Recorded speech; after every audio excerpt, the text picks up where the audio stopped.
Homophobia, the irrational fear of people who have a natural sexual affinity for the same gender, often leading to bullying and violence.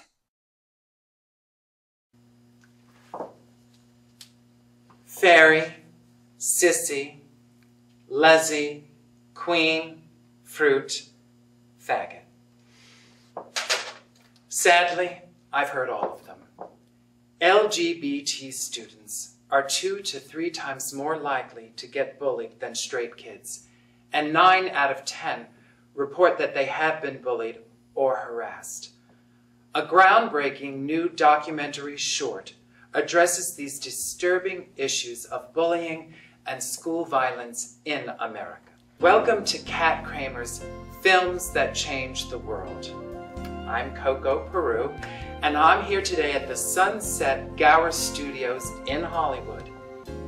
In my new show, There Comes a Time, I address the harsh reality of bullying in our schools. I'm also featured in this film, Teach Your Children Well. And I am here today to introduce to you the lovely Kat Kramer. We're here today to discuss the newest documentary that I've selected for my screening series. And my father, Stanley Kramer, always made films with social issues, and I try to do that by carrying on his legacy. Bullying and school violence of LGBT teens made national headlines when 4 teens committed suicide in September of 2010. Teach Your Children Well explores those issues and is a tool to spread awareness. And that is why I've selected it for Kat Kramer's Films That Change the World. Now we have a special panel with us today. Now I'm going to ask all of them how they got involved with Teach Your Children Well and about exploring the issues of homophobia, bullying, and school violence. The initial idea was to really change the consciousness that people have around this issue. And I think of it much in the same way as what we've done with smoking in this country. 20 years ago, people smoked at home, they smoked in restaurants, on airplanes. We've changed that whole behavior because we realized it was harmful. And that's what we want to do. This film is about getting into people's consciousness, making them aware of the issue, and hopefully changing those minds so that these kids are not bullied, they're not attacked, and they don't feel so alone that they go off and commit suicide. I was screening a series that I had just done called Sordid Lives, and they were showing this little 10-minute short, which I saw it and I was just moved and mesmerized by the message. I went to them and I said, whatever I can do, whatever little tiny bit of celebrity that I can bring to this, please let me be a part of it, because this message must get out there. We must reach the parents, we must reach all the children that go to school together, which I think this film should be in every school. We should move heaven and earth to get this into every school, but also to parent-teacher associations. Those people need to be a part of this. Those people need to hear this. Social issue documentary being very a passion of mine, I was already very interested, and also having been bullied fairly severely when I was in junior high school, I felt like it's something I really had to be involved with. I created Coco 20 years ago, and one of my goals of creating this character was that I wanted to address bullying and what I went through as a kid from about 2nd grade throughout high school. Going to school every day, terrified. I lost my education because of it. So it was something that I've taken seriously for the past 20 years, and I was relieved and thrilled to feel like other people were finally talking about what I've been talking about for all these years.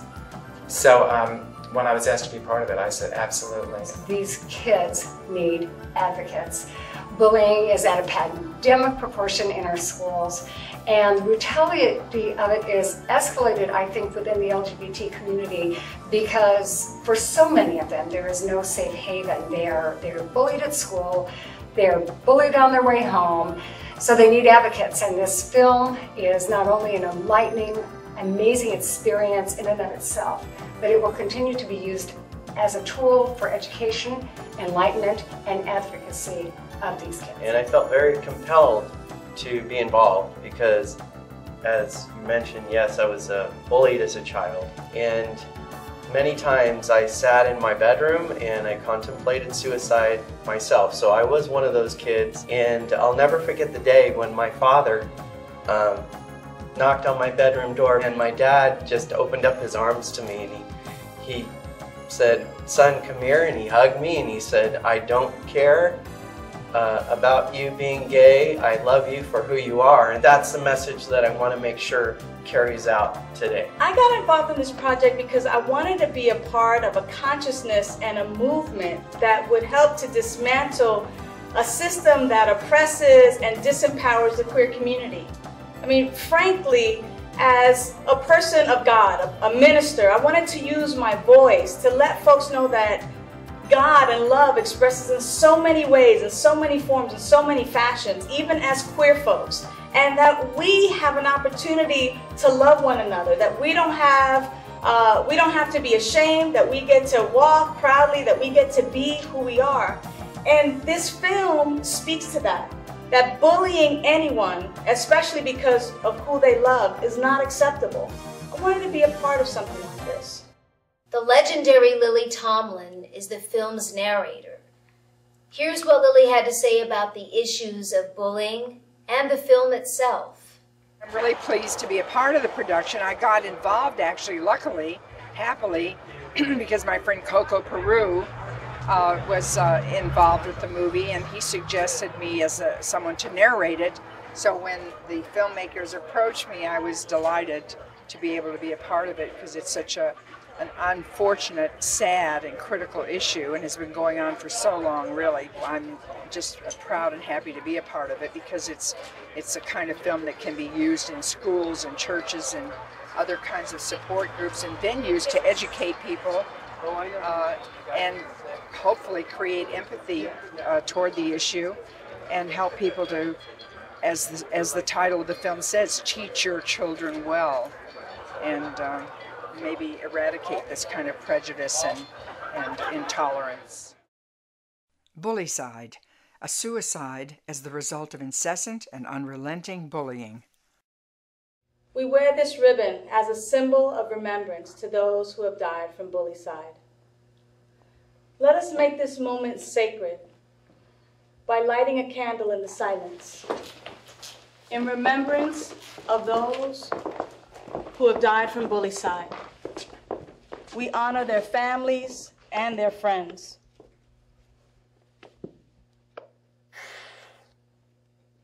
I light this candle now in acceptance, self-acceptance, and acceptance of others, no matter who they love.